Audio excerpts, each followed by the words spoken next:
ചില പേഷ്യൻസ് തല വെട്ടിപ്പൊളക്കുന്ന വേദനയാണ്, ആഴ്ചയിൽ ഒരിക്കലെങ്കിലും ഇങ്ങനത്തെ വേദന എനിക്ക് വന്നു പോകുന്നുണ്ട്. ഈ വേദന വന്നു കഴിഞ്ഞാൽ പിന്നെ ഒന്നും ചെയ്യാൻ കഴിയില്ല, ഒരു സൈഡ് മൊത്തം വല്ലാത്ത വേദനയാണ്, അത് വന്നു കഴിഞ്ഞാൽ ബാലൻസ് തെറ്റുന്നതായിട്ട് തോന്നുന്നു, ആൻഷ്യസ് ആവുന്നു, വീട്ടിലെ കാര്യങ്ങളൊന്നും പിന്നെ ശ്രദ്ധിക്കാൻ കഴിയില്ല, കണ്ണിലൊക്കെ ഇരുട്ട് കയറുന്ന പോലുള്ള ഫീലാണ്, ഒരു സൈഡ് വേദന ഉണ്ടാവും, ഒരു സൈഡിന് ഒരു കുഴപ്പവും ഉണ്ടാവില്ല എന്നൊക്കെ കംപ്ലൈൻറ്റ് പറഞ്ഞ് വരാറുണ്ട്. അപ്പോൾ ഇത്തരം ഹെഡേക്ക് വരുന്നത് മൈഗ്രെയിൻ ഹെഡേക്കാണ്, വൺ സൈഡഡ് ഹെഡേക്ക് ആയിട്ട് വരുന്നത്. ഇത്തരം മൈഗ്രെയിൻ ഹെഡേക്ക് നമ്മുടെ ക്ലിനിക്കിലും ഹോസ്പിറ്റലിലും നമ്മൾ എങ്ങനെയാണ് പരിഹരിക്കുന്നത്, ഈ പേഷ്യൻസിന് നമുക്ക് എന്തൊക്കെ വൈറ്റമിൻസും സപ്ലിമെൻറ്റ്സും ഒക്കെയാണ് കൊടുക്കാൻ കഴിയുന്നത് എന്നൊക്കെയാണ് ഇന്നത്തെ വീഡിയോയിൽ ഞാൻ നിങ്ങളുമായിട്ട് ഡിസ്കസ് ചെയ്യുന്നത്. ഞാൻ doctor Amina, medical officer, Prana natural care centre.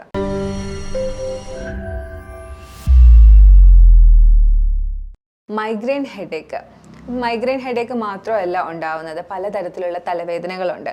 സാധാരണയായി കണ്ടുവരുന്നത് സൈനസ് ഹെഡേക്ക് വരുന്നുണ്ട്, അതുപോലെ തന്നെ ടെൻഷൻ ഹെഡേക്ക് വരുന്നുണ്ട്, ക്ലസ്റ്റർ ഹെഡേക്ക് വരുന്നുണ്ട്, അതുപോലെ മൈഗ്രെയിൻ ഹെഡേക്കും വരുന്നുണ്ട്.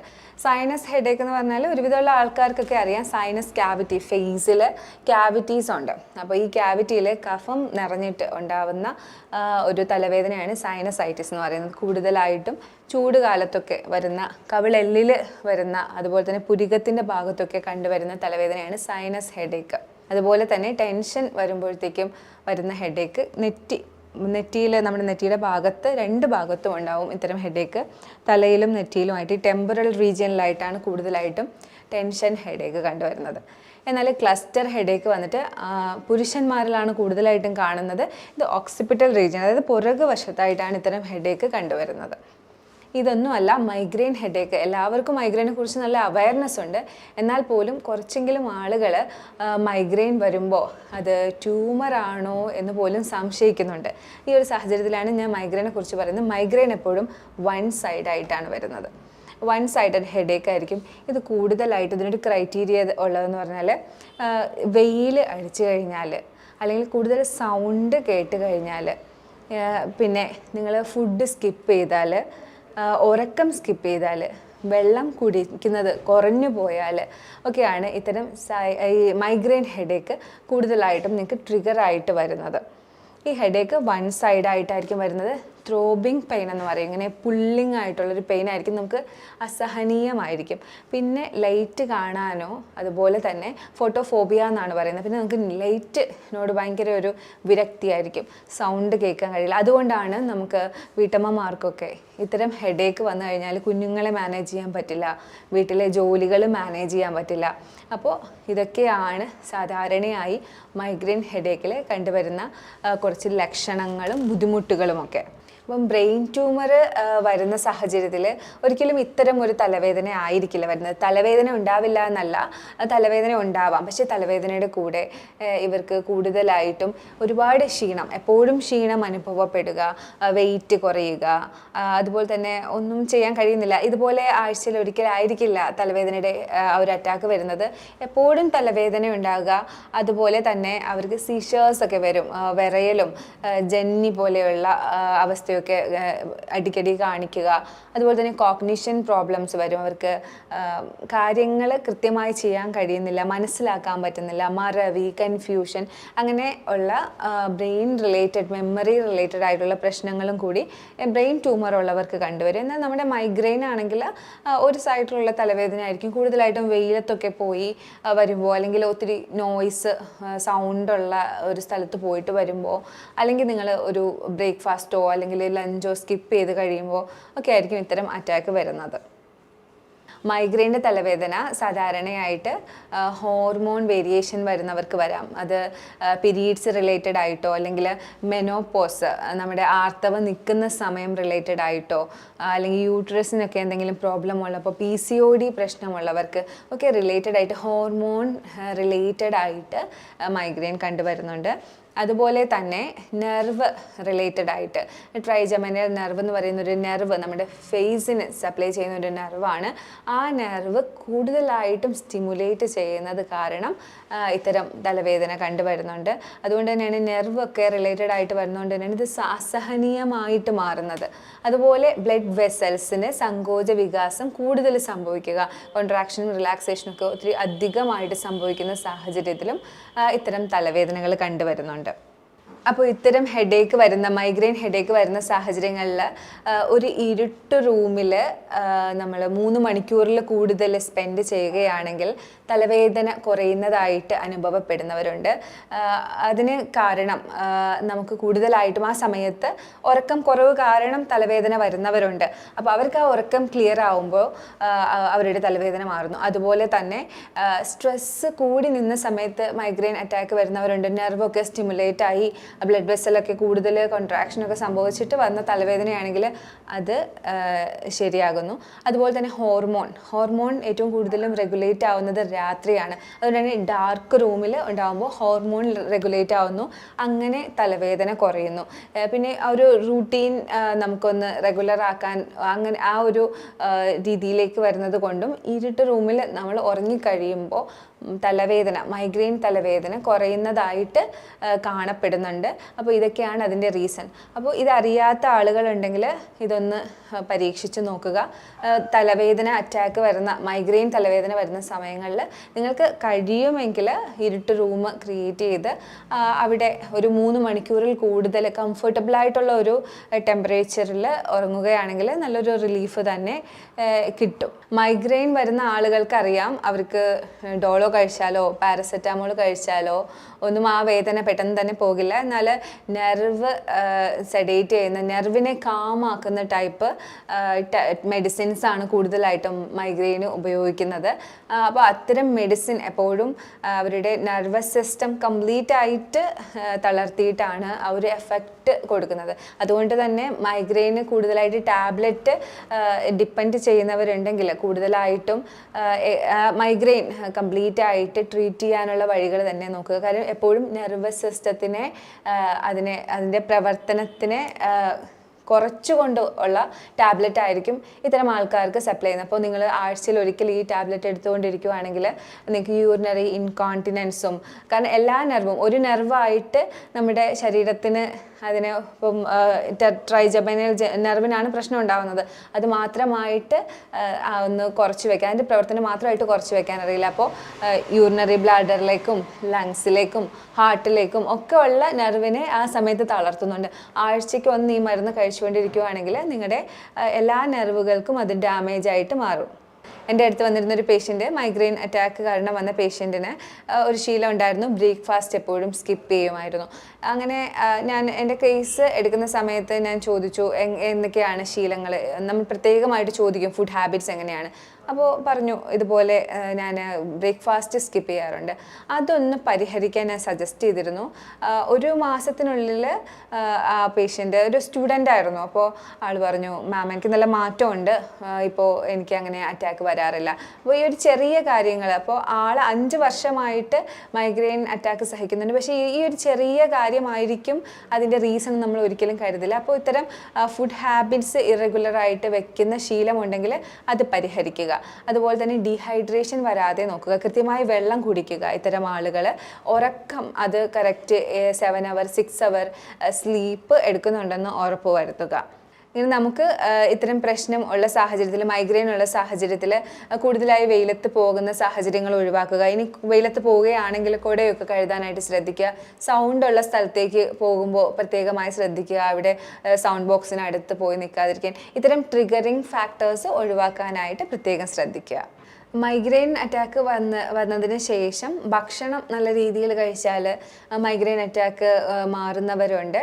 ഇത്തരം സാഹചര്യത്തിൽ ഭക്ഷണം ഒരു ഘടകമാണ്. ഭക്ഷണം കഴിക്കാതിരുന്നത് കാരണമായിരിക്കാം മൈഗ്രെയിൻ സ്റ്റാർട്ട് ചെയ്തത്. അപ്പോൾ നല്ല രീതിയിൽ വയറ് നിറച്ച് ഭക്ഷണം കഴിക്കുമ്പോൾ മൈഗ്രെയിൻ അറ്റാക്ക് റിലീഫ് കിട്ടുന്ന ആളുകളുണ്ട്. അതുപോലെ തന്നെ എനർജി കുറഞ്ഞു വരുമ്പോൾ, ഗ്ലൂക്കോസ് ഒക്കെ കുറഞ്ഞു വരുമ്പോഴായിരിക്കാം ഒരു പക്ഷേ മൈഗ്രെയിൻ ട്രിഗർ ആവുന്നത്. അതുപോലെ തന്നെ ഗ്യാസ് കയറുന്ന ആളുകളിൽ പെട്ടെന്ന് മൈഗ്രെയിൻ ഹെഡേക്ക് വരാറുണ്ട്. ഞാൻ എപ്പോഴും പറയുന്ന പോലെ ഗട്ട് ബ്രെയിൻ ആക്സസ്, നമ്മുടെ വയറ്റിൽ ഉണ്ടാകുന്ന പ്രശ്നം എപ്പോഴും ബ്രെയിനിനെ എഫക്റ്റ് ചെയ്യുന്നുണ്ട്. അപ്പോൾ നെർവസ് സിസ്റ്റം റിലേറ്റഡ് ആയിട്ടുള്ള ഈ തലവേദന വയറ് ഡിസ്റ്റർബ് ആവുന്ന സാഹചര്യത്തിൽ ഉറപ്പായിട്ടും മൈൻഡ് അപ്സെറ്റ് ആവുന്നു, സ്ട്രെസ്സ് കൂടുന്നു, ഹെഡേക്ക് ഉണ്ടാവുന്നു. അതുകൊണ്ട് വയറിൻ്റെ ഹെൽത്തും മൈഗ്രെയിൻ വരുന്നവർ പ്രത്യേകമായിട്ട് ശ്രദ്ധിക്കണം. മൈഗ്രെയിൻ ഹെഡേക്ക് ഉള്ളവർക്ക് സാധാരണയായി കണ്ടുവരുന്നതാണ് വോമിറ്റിങ്ങും നോസിയയും ഒക്കെ. എന്നാൽ വോമിറ്റിങ് കഴിയുമ്പോൾ നമുക്കൊരു നല്ല റിലീഫ് ഫീൽ ചെയ്യാറുണ്ട്. അത് മറ്റൊന്നും കൊണ്ടല്ല, നമ്മളെപ്പോഴും വോമിറ്റ് ചെയ്യുമ്പോൾ ആസിഡിൻ്റെ പ്രശ്നങ്ങൾ കൊണ്ടുണ്ടായ തലവേദനയാണെങ്കിൽ ആസിഡൊക്കെ ക്ലിയർ ആവുന്നു. അത് മാത്രമല്ല, വോമിറ്റ് ചെയ്യുന്ന സാഹചര്യത്തിൽ എൻഡോർഫിൻ റിലീസ് ചെയ്യും, ഹാപ്പി ഹോർമോൺ ആയിട്ടുള്ള എൻഡോർഫിൻ. അങ്ങനെ ഉള്ള സാഹചര്യത്തിൽ നമുക്ക് തലവേദന മാറിക്കിട്ടും. ഇത്തരം മൈഗ്രെയിൻ ഹെഡേക്ക് പൂർണ്ണമായി മാറ്റാൻ കഴിയുമോ എന്ന ചോദ്യത്തിന് ഉറപ്പായിട്ടും മൈഗ്രെയിൻ ഹെഡേക്ക് പൂർണ്ണമായി നമുക്ക് അവോയ്ഡ് ചെയ്യാം. ഒരു ലൈഫ് സ്റ്റൈൽ ചേഞ്ച് തന്നെ ഇതിന് കൊണ്ടുവരേണ്ടതുണ്ട്. കാരണം ഇതിന് ട്രിഗറിങ് ഫാക്ടർ എപ്പോഴും ലൈഫ് സ്റ്റൈൽ റിലേറ്റഡ് ആണ്. അപ്പോൾ ഇത്തരം ആളുകൾ അവരുടെ റൂട്ടീൻസ് ഒരിക്കലും മുടക്കാതിരിക്കുക, കൃത്യമായി ഭക്ഷണം കഴിക്കുക, കൃത്യമായി വെള്ളം കുടിക്കുക, കൃത്യമായിട്ടുള്ള ഉറക്കം, അതുപോലെ തന്നെ സ്ട്രെസ് ഫ്രീ ആയിട്ടുള്ള, അപ്പോൾ അതിനുവേണ്ടി മെഡിറ്റേഷൻ, യോഗ ഒക്കെ ചെയ്യുക, നല്ല ഭക്ഷണങ്ങൾ കഴിക്കുക. ഇത്തരം നല്ല ലൈഫ് സ്റ്റൈലാണ് ഒരു മൈഗ്രെയിൻ പേഷ്യൻറ്റിന് ആദ്യമായിട്ട് തന്നെ വേണ്ടത്. മൈഗ്രെയിൻ അറ്റാക്ക് ഉണ്ടാകുന്ന ആളുകൾക്ക് ഞാൻ എപ്പോഴും പറഞ്ഞു കൊടുക്കുന്ന ഒരു റെമഡിയാണ് എംപ്റ്റി സ്റ്റൊമക്കിൽ രാവിലെ എണീക്കുമ്പോൾ തന്നെ വെറും വയറ്റിൽ ആപ്പിൾ, അത് ഗ്രീൻ ആപ്പിൾ അല്ലെങ്കിൽ നോർമൽ ആപ്പിൾ കഴിക്കുക. അപ്പോൾ ഇതിലുള്ള ഒരു സെൻറ്റ് വന്നിട്ട് നമുക്ക് മസിൽ കോൺട്രാക്ഷൻ കുറച്ച് മസിൽ റിലാക്സേഷൻ തരും. അങ്ങനെ നമുക്ക് ഹെഡേക്ക് കുറഞ്ഞു കിട്ടും, അതിൻ്റെ അറ്റാക്ക് വരുന്നത് കുറഞ്ഞു കിട്ടും. അതുപോലെ തന്നെ മഗ്നീഷ്യം കൂടുതലായിട്ട് അടങ്ങിയിട്ടുള്ള green leafy vegetables, nuts, seeds, avocados ഒക്കെ ഉപയോഗിക്കുന്നത് തലവേദന കുറയാൻ ഹെൽപ്പ് ചെയ്യും. റീസെൻ്റ് ആയിട്ടുള്ള സ്റ്റഡീസിൽ മൈഗ്രെയിൻ പേഷ്യൻസിൽ മഗ്നീഷ്യം കുറഞ്ഞു വരുന്നതായിട്ട് കണ്ടുപിടിച്ചിട്ടുണ്ട്. അപ്പോൾ അതുകൊണ്ട് തന്നെ മഗ്നീഷ്യം അടങ്ങിയിട്ടുള്ള ഭക്ഷണം കഴിക്കുന്നത് മൈഗ്രെയിൻ ഹെഡേക്ക് കുറച്ചു കൊണ്ടുവരും. എപ്പോഴും പറയുന്നത് പോലെ omega-3 ഫാറ്റി ആസിഡ് നമ്മുടെ ബ്രെയിൻ സെല്ലിനെ ഡെവലപ്പ് ചെയ്യാൻ ഹെൽപ്പ് ചെയ്യുന്ന പോലെ നെർവ് സെൽസിനെ ഡെവലപ്പ് ചെയ്യാൻ ഹെൽപ്പ് ചെയ്യുന്നത് കൊണ്ട് തന്നെ ഫിഷും അതുപോലെ അവക്കാഡോസും ഒലീവ് ഓയിൽസും ഒക്കെ മൈഗ്രെയിൻ പേഷ്യൻസിന് ഹെൽപ്പ് ചെയ്യും. Vitamin D, A, folic acid ഇവയൊക്കെ കുറവുണ്ടോ എന്ന് മൈഗ്രെയിൻ അറ്റാക്ക് എപ്പോഴും വരുന്ന ആളുകൾ പ്രത്യേകം ശ്രദ്ധിക്കണം. അതുപോലെ മഗ്നീഷ്യം കുറവുണ്ടോ, ഇതൊക്കെ പ്രത്യേകം ശ്രദ്ധിക്കണം. ഇതില്ലെങ്കിൽ ഇതടങ്ങിയ ഭക്ഷണം കഴിക്കുക. അതിന് സാഹചര്യമില്ലെങ്കിൽ, അത് അത്രയും ഏറെ കുറവാണെങ്കിൽ നിങ്ങളതിൻ്റെ സപ്ലിമെൻറ്റ് എടുക്കുന്നതും വളരെ നല്ലതായിരിക്കും. എപ്പോഴും ഇങ്ങനത്തെ കാര്യങ്ങൾ ചെയ്യുമ്പോൾ ഒരു വിദഗ്ധമായിട്ടുള്ള ഡോക്ടറിൻ്റെ സഹായത്തോടു കൂടി തന്നെ സപ്ലിമെൻ്റ് ആയാലും അതിൻ്റെ വൈറ്റമിൻസ് ആയാലും മിനറൽസ് ആയാലും എടുക്കാനായിട്ട് പ്രത്യേകം ശ്രദ്ധിക്കുക. എപ്പോഴും ഇത്തരം വൈറ്റമിൻസും മിനറൽസും ഒക്കെ എടുക്കുമ്പോൾ പ്രത്യേകം ഡോക്ടറിൻ്റെ സജഷൻ എടുത്തിട്ട് തന്നെ എടുക്കാനായി ശ്രദ്ധിക്കുക. ചിലപ്പോൾ ഇതിൻ്റെയൊക്കെ കൂടുതൽ വന്നു കഴിഞ്ഞാലും നിങ്ങൾക്ക് ടോക്സിക്കേഷൻ ഉണ്ടാവാനുള്ള സാധ്യതകളുണ്ട്. മൈഗ്രെയിൻ്റെ കാര്യത്തിൽ നമ്മൾ പ്രത്യേകം ശ്രദ്ധിക്കേണ്ട ഒന്നാണ് ഈസ്ട്രോജൻ കുറയുന്നത് കാരണമാണ് മൈഗ്രെയിൻ നമ്മുടെ ആർത്തവ സമയത്തും പീരീഡ്സ് റിലേറ്റഡ് ആയിട്ടും PCOD ഉള്ളവരിലൊക്കെ കണ്ടുവരുന്നത്. അപ്പോൾ ഈസ്ട്രോജൻ കൂട്ടാൻ തരത്തിലുള്ള എക്സസൈസും അതുപോലെ തന്നെ ഭക്ഷണക്രമങ്ങളും ഉൾപ്പെടുത്താനായിട്ട് പ്രത്യേകം ശ്രദ്ധിക്കുക. ഇത്തരം മൈഗ്രെയിൻ ഹെഡേക്ക് വരുന്ന അവസരങ്ങളിൽ നമുക്ക് വീട്ടിൽ എപ്പോഴും ഒരു കൂൾ തെറാപ്പി ചെയ്യുന്നതാണ് കൂടുതലായിട്ട് ഉപയോഗം വരുന്നത്. കോൾഡ് ആപ്ലിക്കേഷൻ ഹെഡ്, നെക്ക് ഏരിയകളിൽ കൊടുക്കുന്നത്, എക്സ്ട്രിമിറ്റീസ് അതായത് കൈകാലുകളിൽ കൊടുക്കുന്നത് മൈഗ്രെയിൻ ഹെഡേക്കിനെ റിലീഫ് കൊടുക്കും. അതുപോലെ തന്നെ ഹോട്ട് ഫുഡ് ഇമോഷൻ, കാലിൻ്റെ കണങ്കാല് വരെ ചൂടുവെള്ളത്തിൽ മുക്കി ഒരു 20 മിനിറ്റ് ഇരിക്കുന്നത് നിങ്ങൾക്ക് മൈഗ്രെയിൻ ഹെഡേക്കിന് റിലീഫ് തരും. തുമ്പ അരച്ച് തലയിൽ പുരട്ടുന്നത് മൈഗ്രെയിൻ ഹെഡേക്കിന് റിലീഫ് തരും. അതുപോലെ തന്നെ മല്ലി അരച്ച് തലയിൽ പുരട്ടുന്നത് നല്ലതാണ്. നിങ്ങൾക്ക് ചെയ്യാനുള്ള വേറൊരു കാര്യം, ലാവൻഡർ ഓയിൽ ഒരു ഡ്രോപ്പ് കരിയർ ഓയിൽ, ഏതെങ്കിലും കാസ്റ്റർ ഓയിലോ അല്ലെങ്കിൽ കോക്കനട്ട് ഓയിലോ ആയിട്ടുള്ള കരിയർ ഓയിലിൽ മിക്സ് ചെയ്ത് ഈ ടെമ്പിൾ ഏരിയ, അതായത് പിരികത്തിനും ചെവിക്കും ഇടയിലുള്ള ഈ ഏരിയയിൽ പുരട്ടുന്നത് നിങ്ങൾക്ക് മൈഗ്രെയിൻ ഹെഡേക്ക് ആ ഒരു സമയത്തുള്ള റിലീഫിന് ഹെൽപ്പ് ചെയ്യും. എപ്പോഴും ഞാൻ പറയാറുള്ളത് പോലെ ഡാർക്ക് റൂമിൽ ഒരു 3 hours കൂടുതൽ ഡിസ്റ്റർബൻസ് ഒന്നും ഇല്ലാതെ ഉറങ്ങുന്നത് മൈഗ്രെയിൻ ഹെഡേക്കിന് റിലീഫ് തരുന്നുണ്ട്. മഗ്നീഷ്യം കണ്ടന്റ് അടങ്ങിയ ഭക്ഷണം കൂടുതലായിട്ടും ആ സമയത്ത് ഉൾപ്പെടുത്താൻ പറ്റിയാലും മൈഗ്രെയിൻ ഹെഡേക്ക് കുറഞ്ഞു കിട്ടും. മൈഗ്രെയിൻ അറ്റാക്ക് ഉള്ളവർ ഉള്ളിലേക്ക് എടുക്കേണ്ട കുറച്ച് കാര്യങ്ങളെക്കുറിച്ച് പറയാം. ഇത് എപ്പോഴും നിങ്ങൾ ഒരു ഡോക്ടറിൻ്റെ സജഷനോട് കൂടി മാത്രം ചെയ്യുക. അശ്വഗന്ധ നെർവ് റിലാക്സിങ് ആയിട്ടുള്ളതാണ്. അശ്വഗന്ധ ബൈ മൗത്ത് എടുക്കുന്നത് വളരെ നല്ലതാണ്. അതുപോലെ തന്നെ ശതാവരി ഹണിയോ പാലോ ചേർത്ത് എടുക്കുന്നത് വളരെ നല്ലതാണ്. അതുപോലെ നിങ്ങൾക്ക് എടുക്കാൻ പറ്റുന്നതാണ് കൊറിയാണ്ടർ, അതായത് മല്ലിയുടെ വെള്ളം എടുക്കുന്നത് ഈ ഹെഡേക്ക് ഉള്ള സമയത്ത് നിങ്ങൾക്കൊരു റിലീഫ് തരുന്നുണ്ട്. അതുപോലെ ജിഞ്ചർ റൂട്ടിൻ്റെ പൗഡർ, നമ്മുടെ ചുക്ക് പൊടി ഒരു ടേബിൾ സ്പൂൺ 250 ml വെള്ളത്തിൽ തിളപ്പിച്ച് ഈ മൈഗ്രെയിൻ ഹെഡേക്ക് ഉണ്ടാവുന്ന സമയത്ത് 3 നേരം എടുക്കുന്നത് വളരെ നല്ലതാണ്. മൈഗ്രെയിൻ ഹെഡേക്ക് വരുന്ന അവസരത്തിൽ അക്യുപ്രഷറായിട്ട് നിങ്ങൾക്ക് ഈ ഒരു പോയിന്റ്, ഹേഗു എന്നാണ് ഈ പോയിന്റിൻ്റെ പേര്, ഈ ഒരു പോയിന്റിൽ പ്രസ് ചെയ്യുന്നത് വളരെ നല്ലതാണ്.